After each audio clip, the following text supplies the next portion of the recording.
Bismillahirrahmanirrahim. Pemirsa tercinta yang dirahmati Allah Tuhan Yang Maha Esa, bersua kembali di kanal Hikmatologi. Monolog sederhana mengajak diri kita masing-masing berpikir kian melembut, cerdas, dewasa, bijaksanakan hati nurani berdasar kitab suci agama kepercayaan yang kita yakini. Tentu saja upaya serius terus-menerus tak kenal putus untuk menerapkan nilai luhur Pancasila yang didahului dengan menghayati, memahami, menginovasi, mengkreasi nilai luhurnya niscaya dalam kehidupan sehari-hari. Pemirsa, sekali lagi di bulan Ramadan tanggal 17 Agustus 1945, 79 tahun yang lalu adalah kemerdekaan Republik Indonesia. Dan kita sekarang ada di bulan Ramadan. Jadi kalau kita konsisten, maka milad atau Dirgahayu Indonesia itu ada dua, yakni 9 Ramadan dan 17 Agustus.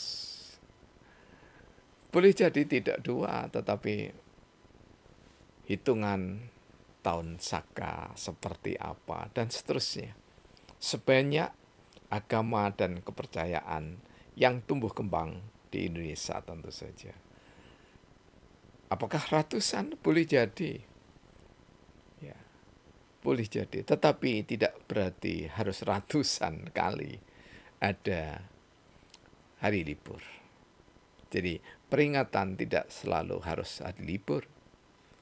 Mengapa? Jika peringatan 6 agama kemudian ditambah katakanlah 200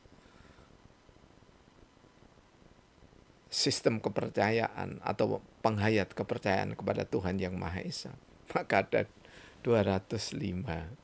Ya. Kalau 300 ada 305 atau 306 maksud kami. Hari libur, habis waktu kita. Tidak demikian. Tetapi perayaan seperti hari raya umat Islam setiap hari Jumat, maka Jumat bukan hari libur. Tetapi Jumat adalah hari untuk mengecas, ya, merefreshing ilmu di dalam tempat yang paling sakral, di dalam tempat yang paling terpuji, di dalam tempat yang paling dihormati, yakni adalah Baitullah, masjid Allah.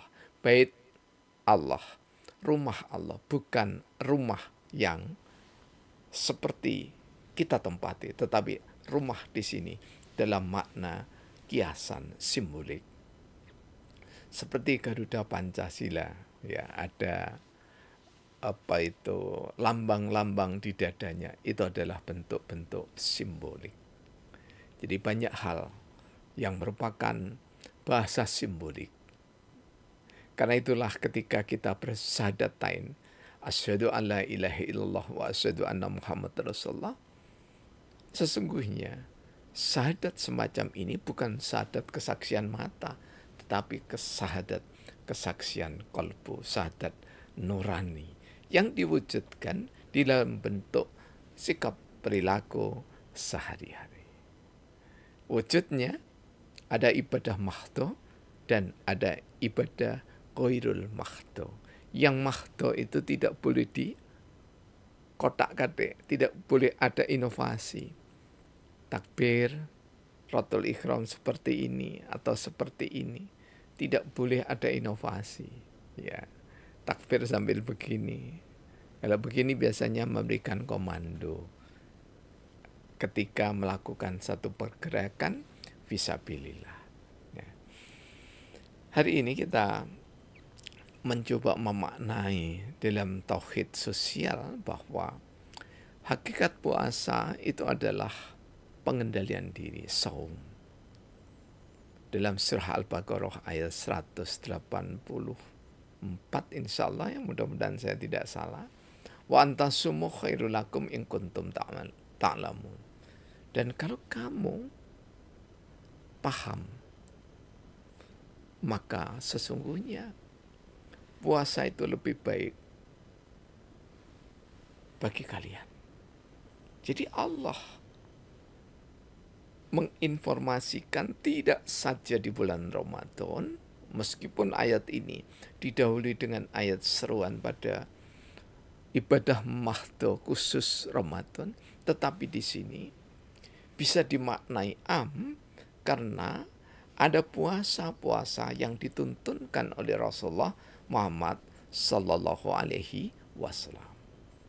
Ada puasa setahun sekali, ya, puasa Muharram, ya. Ada puasa setahun sekali, puasa ulang tahun kita, apa boleh? Insya Allah para fuqaha memperbolehkan. Ada puasa dalam sebulan 3 kali, puasa putih. Ada puasa dalam sebulan 4 kali, puasa Senin Kamis. Ada puasa dalam sebulan 7 hari, Senin Kamis dirangkap atau dibersamai dengan puasa putih. Kemudian ada puasa dalam 1 bulan, rentang 1 bulan, kurang lebih 14-15 hari, yaitu puasa Daud alaihissalam.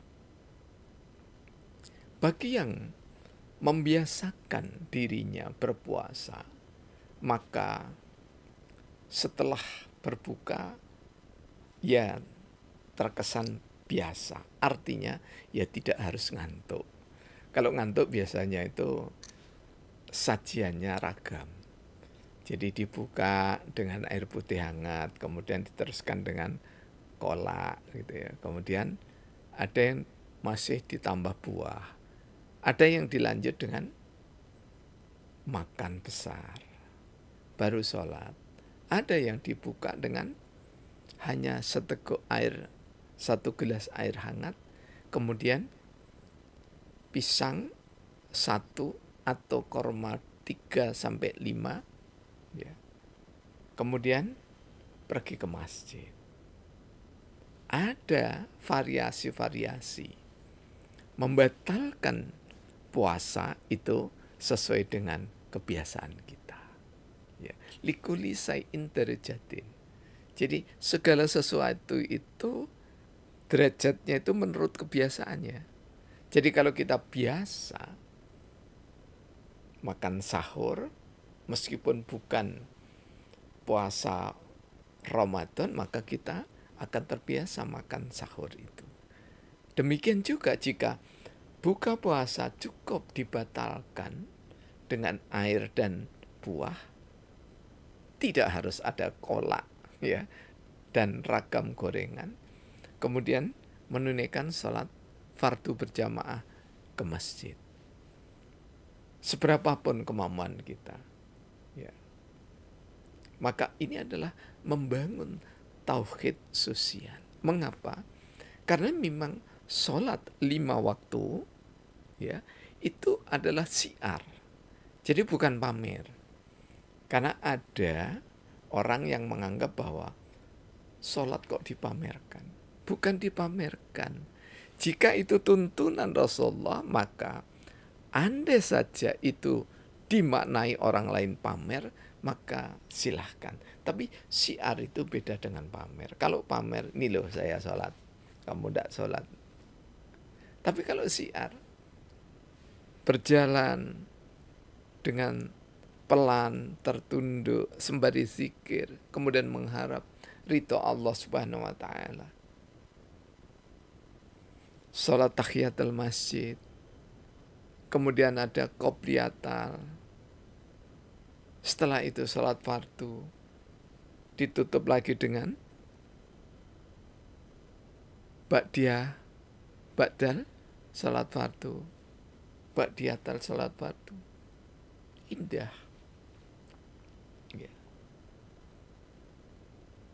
Nah, tauhid sosial itu juga terwujud. Kita akan lebih akrab dengan saudara kita yang setiap hari, karena rumahnya berdekatan, 1 RT, 1 tetangga RT. Karena tidak setiap RT ada musola atau masjidnya. Saya bersyukur Allah menempatkan kami di RT 04 RW 2 Kelurahan Samaan ini. Hanya berjarak 2 rumah sudah ada masjid. Kemudian di bawah lagi, jarak 2 rumah lagi ada masjid lagi, karena letaknya cukup dalam menurun. Pertimbangannya dulu kami, ya, berdekatan ada 2 masjid, bahkan dari Masjid Khadijah itu bisa melihat Masjid Dimyati, ya. Kalau Masjid Dimyati terhalang karena harus melihatnya ke atas, tapi dari Masjid Khadijah melihat ke bawah terlihat sekali Masjid Dimyati. Mengapa perlu ada masjid seperti itu? Ya karena jika satu RT saja masuk, ya, warga RT 3 masuk di Masjid Dimyati, maka tidak cukup. Inilah pertimbangan kami. Di samping itu, orang-orang tua juga tidak bisa turun ke arah yang dekat dengan sungai ke Masjid Dimyati. Nah, pertimbangan-pertimbangan aspek-aspek sosial ini adalah wujud sosiologis, tetapi juga wujud dari tauhid kita. Karena itulah kami menulis buku yang sudah kami rilis beberapa tahun yang lalu, itu tauhid sosial. Jadi jangan sampai kita kaku di dalam memaknai syariat maupun sunat, apalagi sekedar mengambil fikih dari fikih-fikih zaman lampau, ya. Masjid dulu dibangun dalam satu kota hanya satu, ya karena memang penduduknya masih sedikit. Sekarang penduduk yang sangat banyak begini, ya, itu membutuhkan musola dan masjid sebanyak umat Islam. Namun sungguh disayangkan, masjid banyak yang dibangun bahkan tidak sekedar ada tapi megah. Namun disayangkan lebih banyak dipakai sebagai tujuan wisata. Silahkanlah kita berwisata ke Masjid Nabawi yang ada, dalam tanda petik ya, Masjid Nabawi yang ada di Kota Blitar, begitu ya. Silahkan untuk refreshing. Tetapi bukan rekreasi tujuannya, tetapi mensyukuri nikmat Allah. Inilah makna dari tauhid sosial itu. Karena sesekali rekreasi, ya, tidak setiap sepekan sekali rekreasi ke masjid ini, sepekan lagi ke masjid ini, sepekan lagi ke masjid ini, ya akhirnya masjid sendiri itu bisa terlalaikan. Karena itulah memakmurkan masjid sendiri, artinya masjid sendiri itu adalah masjid yang paling dekat dengan tempat tinggal kita atau tempat kerja kita. Karena Rasulullah Muhammad SAW juga dalam sahihnya Imam Ahmad itu mengatakan, janganlah kamu memilih-milih masjid. Kemudian para ulama mengatakan, ya, dalam syarahnya itu, kalau masjid yang terdekat dengan rumahmu tidak kamu makmurkan, siapa yang akan memakmurkan masjid itu? Jadi gegap gempita, gelora, semangat, api Islam kalau dalam bahasanya Bung Karno itu, kita nyalakan di bulan Ramadan ini harus dipelihara sampai dengan Ramadan yang akan datang, insya Allah. Hari-hari panjang kita upayakan memakmurkan masjid-masjid Allah sehingga bisa menjadi obat. Ya, kalau saya menampilkan propertek medicine atau Atibun Nabawi, kita mengobati diri kita dengan cara bersosialisasi di masjid Allah. Itulah yang saya sebutkan dengan tahlil. Jadi tahlil di sini tidak sekedar membaca la ilaha illallah, itu adalah bacaan yang paling afdol. Tapi bacaan yang paling afdol itu menjadi niscaya diwujudkan dalam perilaku sosial, ibadah salat fardu di masjid-masjid Allah. Mari terutama kaum ibu, Jangan mengatakan bahwa ibu tidak punya kewajiban, kaum Hawa tidak punya kewajiban memakmurkan masjid. Ingat, sekali lagi ingat, bahwa innama ya'muru masjidallah man amana billahi ila akhir ayat. Sesungguhnya yang memakmurkan masjid-masjid Allah adalah orang yang beriman. Dan orang yang beriman itu adalah orang yang mengatakan, ishadu bi anna muslim. Saya adalah orang muslim. Karena orang muslim, maka lelaki dan perempuan, tua, muda, anak-anak memakmurkanlah masjid-masjid Allah. Karena apa? Di situ kita nyaris pasti kalau kita tidak terlambat, ya, kita bisa salat tahiyatul masjid minimal 5 kali sehari. Kemudian kita bisa salat qobliyatal dan ba'diyatal di masjid. Biasanya energinya saudara-saudara kita itu saling akan memberikan kontribusi, saling memotivasi. Setelah itu kita sholat berjamaah. Sebelum itu lazimnya, karena setelah adzan kurang lebih ada waktu 10 menit, setelah sholat qobliyah, ya, maka ada sekedar omong satu dengan yang lainnya, mengabarkan satu dengan yang lainnya. Karena itulah tidak dibutuhkan pengeras suara yang untuk azan, itu dipakai untuk seruan takziah, ya. Karena itu memang dilarang sama Rasulullah, sebab itu bagian dari cara-cara jahiliyah. Ya. Terima kasih, mohon maaf. Semoga dukungan Anda semakin menguatkan kanal Hikmatologi. Tentu saja kekeliruan adalah tanggung jawab kami, tetapi saling mengingatkan secara bijak niscaya sebagai wujud sosial insani. Alhamdulillahirabbil alamin. Praktek ideologi dan bersyariah, agama ada kesamaan.